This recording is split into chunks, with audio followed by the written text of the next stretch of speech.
देखिए, इस किस्म के वाक़यात पे दर पे हो रहे हैं। चाहे रिजवान का जो टंगटिंग के रहने वाले हैं, बिशनपुर में रहते थे, उनका हादसा हो, चाहे पिछले दिनों में एहसान जो हमारा पुनास का रहने वाला नौजवान था, जिसका मर्डर उसकी बीवी की साजिश के नतीजे में मलहरा ईदगाह के पास किया गया।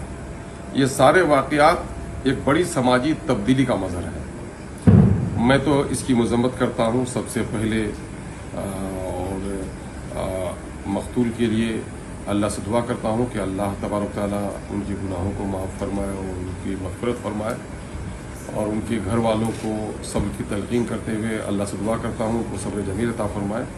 लेकिन ये वाक़या सिर्फ उनके वालिदैन या उनके घराने का नहीं है, बल्कि इस वक्त सुरजापुरी समाज या सीमांचल के इलाके में एक चैलेंज है, एक समाजी तब्दीली आ रही है। गुज़िश्ता 30-35 सालों से जो परदेश की ज़िंदगी हुई है, परदेश की ज़िंदगी से खुशहाली आई है, कपड़े बदले हैं, खाना बदला है, मकान बदला है, तर्ज रिहाइश बदली है, लेकिन उसके साथ साथ जो हमारे यहाँ अखलाकी ख़राबियाँ आई हैं, समाजी ख़राबियाँ आई हैं, वो हमारे लिए और हमारे मुस्लिहीन के लिए, जो लोग समाज में इस्लाही काम करते हैं, एक बड़ा चैलेंज है कि समाज को इस किस्म की बुराइयों से कैसे बचाया जाए। और इसका सबसे बड़ा जो फितना है इस वक्त, उसकी वजह है लोगों के ख़ानदान के टूटने का, और तन्हा रहना, और फिर उसमें मोबाइल का साथ रहना, और गैर महरूमों से अख्तलात।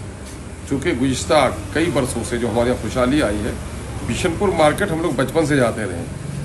अब कभी मोटरसाइकिल का ज़माना शुरू हो गया था 90-95 से।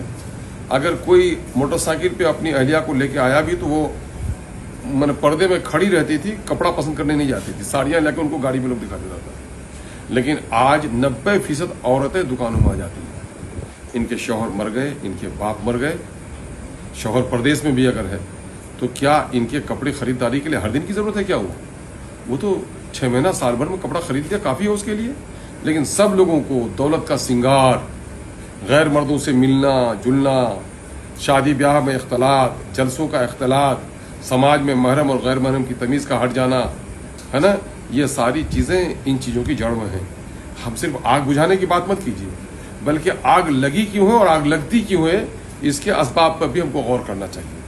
बहरहाल इंशाअल्लाह इस पर हम लोग बात करेंगे, लेकिन इस वक्त तो ज़रूरत इस बात की है कि इस जुर्म में जो भी शामिल हैं, हम लोग पुलिस के तमाम तर जिम्मेदार अफसरों से कहेंगे। एक वाक़या तो ये है ही दिल दहलाने वाला, जो रिजवान का कत्ल हुआ है। उसके साथ साथ अभी एक सोनथा में भी एक बच्चे का लोगों ने ज़बह कर दिया उसको, हालांकि उनका भी इंतकाल हो गया। ये मुजरिम अभी तक नहीं पकड़े गए, पुलिस कान में तेल डाले हुए है। आखिर उसका भी तो कुछ सोर्स निकलना जाना चाहिए था, है ना, इसलिए कि वो गरीब का बच्चा है, उसका कोई हंगामा करने वाला नहीं है।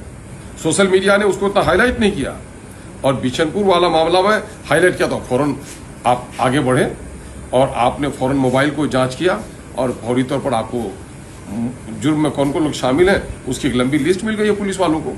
तो मैं पुलिस वालों ने जो भी कदम उठाया है सराहनीय है, उसको सज़ा मिले।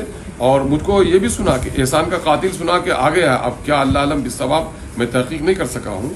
अदालत का भी बड़ा अजीब मसला है कि कातिलों की रिहाई अगर इतनी आसानी से हो जाए तो उस मुल्क में, उस समाज में कत्ल के वाक़यात को कौन रोक सकता है। सोनथा के इस बच्चे का जो कत्ल हुआ है, मुझे पता ये चला है कि टीनएजर्स बच्चे हैं। अब पुलिस अब उनको नहीं पकड़ रही है, पुलिस के नॉलेज में भी है। वो बच्चा शरीर रहा होगा, बदमाश रहा होगा, उसकी कोई पैरवी नहीं किया, लेकिन अगर इन जालिमों को अगर अभी से वो नहीं किया जाए तो कल तो किसी का भी कत्ल करेगा। और अभी इस किस्म के वाक़यात के बढ़ने में मोबाइल के इश्क और मोहब्बत की दास्तान तो है ही, लेकिन इस किस्म के कत्ल और खूंगिरी में आपके चरस, गाया, भांग, सूखे नशा जो स्मैक वगैरह है, उसका भी बड़ा दखल है। हमारी पूरी सोसाइटी को सिर्फ पुलिस पर तकिया नहीं करना पड़ेगा, न सिर्फ अदालत पर तकिया करना पड़ेगा, बल्कि सोसाइटी जब तक सजग नहीं होगी उस वक्त तक हमारा समाज बेहतर नहीं हो सकता। हमें माफ़ करें लोग और ये कह लेने दें कि इस वक्त गैर मुस्लिम समाज से ज़्यादा मुस्लिम समाज में बिगाड़ पैदा हो गया है। गैर मुस्लिम समाज में पर्दा, महरम और गैर महरम ये सारी तलकीन उसके यहाँ नहीं है, लेकिन हमारा समाज कितना बेरहमी का शिकार है, उस पर अगर वक्त रहते हुए समाजी जिम्मेदार और हमारे मजहबी जिम्मेदार नहीं बैठे तो आने वाले दिनों में इससे भी बड़ा नुकसान होगा।